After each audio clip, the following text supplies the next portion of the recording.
The past is the future.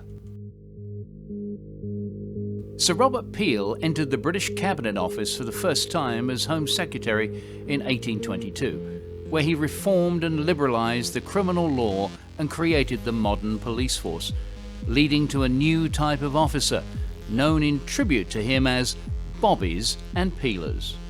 Each officer that adopts the 9 Peelian principles and their departments are securely listed, showing the public and their communities that the change is in.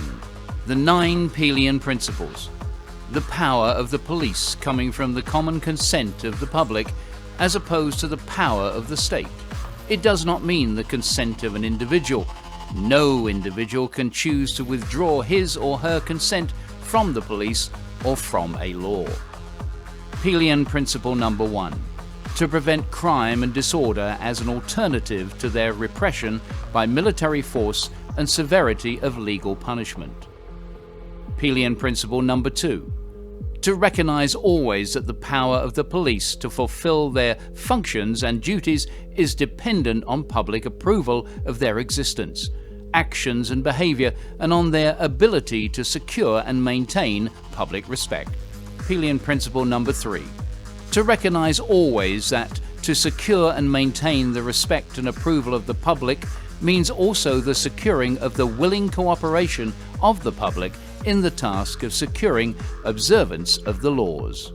Peelian principle number 4. To recognize always that the extent to which the cooperation of the public can be secured diminishes proportionately the necessity of the use of physical force and compulsion for achieving police objectives. Peelian principle number 5.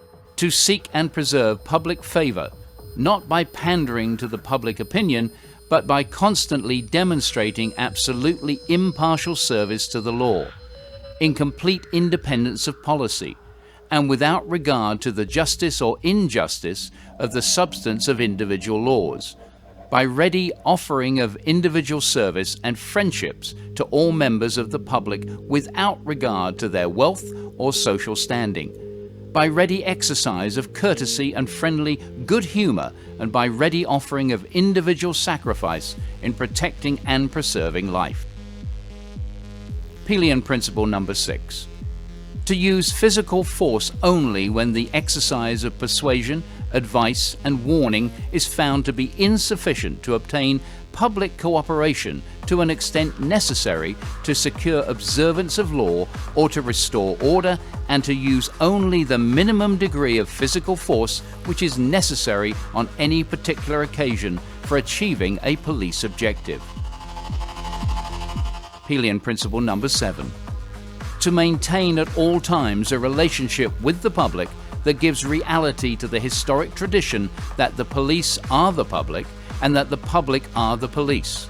The police being only members of the public who are paid to give full-time attention to duties which are incumbent on every citizen in the interests of community welfare and existence. Peelian principle number 8. To recognize always the need for strict adherence to police executive functions and to refrain from even seeming to usurp the powers of the judiciary or avenging individuals or the state, and of authoritatively judging guilt and punishing the guilty. Peelian principle 9. To recognize always that the test of the police efficiency is the absence of crime and disorder and not the visible evidence of police action in dealing with them. Bring back trust and respect. For more information, contact us.